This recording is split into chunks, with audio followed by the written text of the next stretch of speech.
Possessions and exorcisms through history.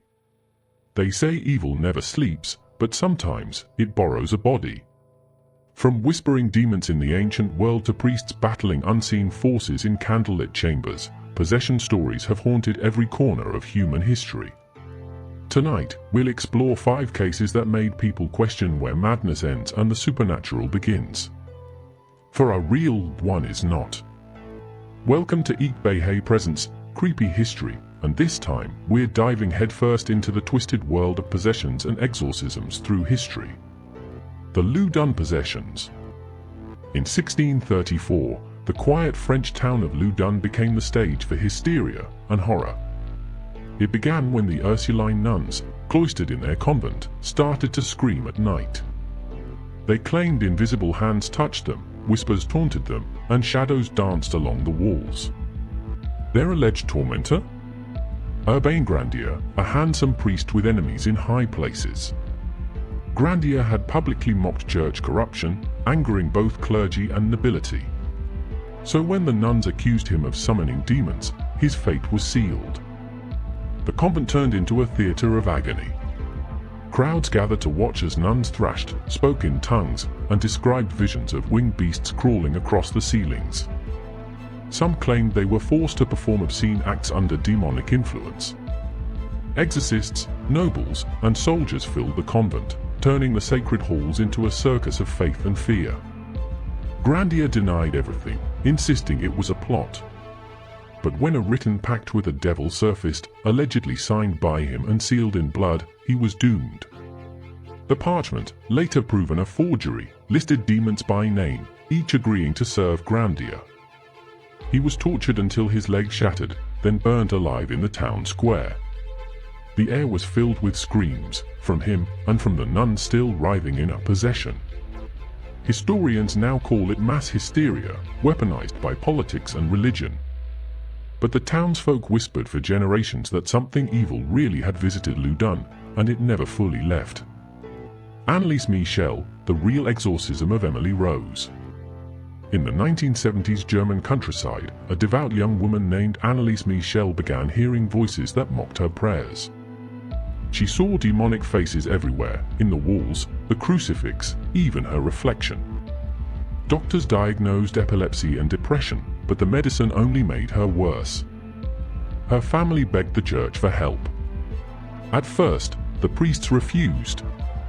But when Anneliese began barking like a dog for hours, refusing to eat, and drinking her own urine, they relented. Over the next 10 months, 2 priests performed 67 exorcisms, each lasting hours. During them, Anneliese's voice would shift between growls and screams. She identified herself as 6 entities: Judas, Nero, Cain, Hitler, a fallen priest, and Lucifer himself. Her body withered to skin and bone. Photos taken near the end show her hollow-eyed, jaw clenched in agony. Neighbors reported hearing her roar at night, a sound so deep it shook the walls. On July 1, 1976, she died, weighing just 68 pounds. The autopsy found no medical cause for her sudden deterioration. The case went to trial, accusing the priests and her parents of neglect and manslaughter. The church stood by its rights, calling her possession genuine. The tapes from her exorcisms, still online today, capture a voice that doesn't sound human. Doctors called it psychosis. Priests called it proof. Listeners just call it unforgettable. The Watseka Wonder. In the small town of Watseka, Illinois, 13-year-old Laurency Venom began slipping into trances. She spoke of floating through the air, visiting heaven, and meeting spirits who told her secrets. At first, her family thought she was sick. Then, one day, she woke up and said her name was Mary Rolfe. Mary had been a neighbor who died 12 years earlier. Laurency, now Mary, recognized Mary's family by name, hugged her parents, and knew the layout of their home perfectly. She spoke of childhood memories, lost jewelry, even the pet cat buried behind the barn. The Rolfe family, overcome with emotion, invited her to live with them. For months, Laurency lived as their daughter returned from the grave. She cooked meals the way Mary used to, knew family stories that had never been written down, and called her old friends by their nicknames. Doctors and spiritualists visited, some calling it a miracle, others hypnotic suggestion. When Mary announced it was time to go, she said goodbye gently and left Laurence's body. Laurence awoke dazed, asking where she was. She had no memory of the past few months. Skeptics claimed it was a case of dissociation brought on by trauma. But the Raw family insisted the impossible, that their daughter had truly possessed another girl to say her final goodbyes. For them, it was not madness, it was mercy. The Exorcism of Clara Germana Seal. In 1906, at a mission school in Natal, South Africa, a 16-year-old orphan named Clara Germana Seal confessed something terrifying. She said she'd made a pact with Satan himself. Days later, her behavior changed. She hissed, growled, and tore at her clothes. Her strength became superhuman. It took several adults to restrain her. Witnesses claimed she spoke in languages she had never learned, including French, Polish, and Latin. She mocked the priests, revealing their private sins, and screamed that holy water burned her skin. At times, she levitated several feet off the ground, her body rigid, her eyes rolling white. 2 missionaries began an exorcism that lasted 2 full days. As prayers filled the air, objects flew, walls shook, and Clara's voice alternated between a guttural snarl and a pitiful child's cry. The demon within her demanded to know the priests' names, calling them thieves of souls. When it was finally expelled, she collapsed, whispering that the devils were gone. Clara lived quietly afterward, refusing to discuss the ordeal. But those who witnessed it never forgot. One priest swore he saw a dark mist leave her body, and heard faint laughter that didn't belong to anyone in the room. The possession of Lady Eleanor Langham. In 1788 London, Lady Eleanor Langham was known for her refinement and intellect. But her servants began whispering that something had changed.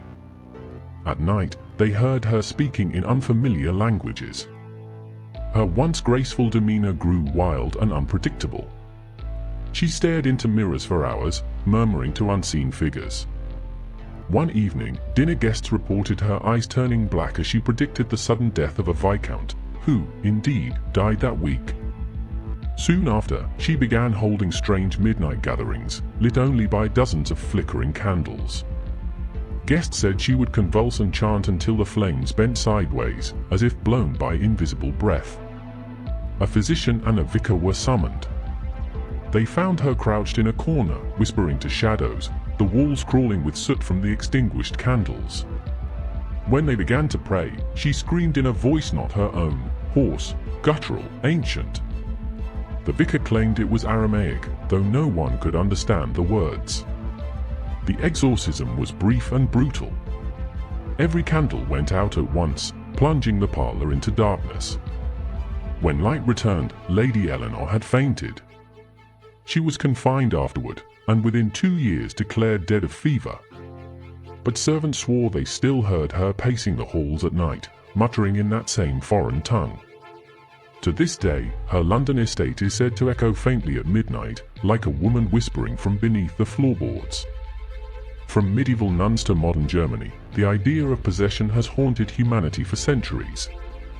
Maybe it's hysteria. Maybe it's the darkest corners of the human mind. Or maybe something else really does slip through when we're at our weakest. So, which story do you think was the fake one? Leave your guess in the comments and see if you can spot the imposter among the damned. Until next time, this has been IYCBEJE Presents, Creepy History, reminding you that sometimes the real horror is what lives inside.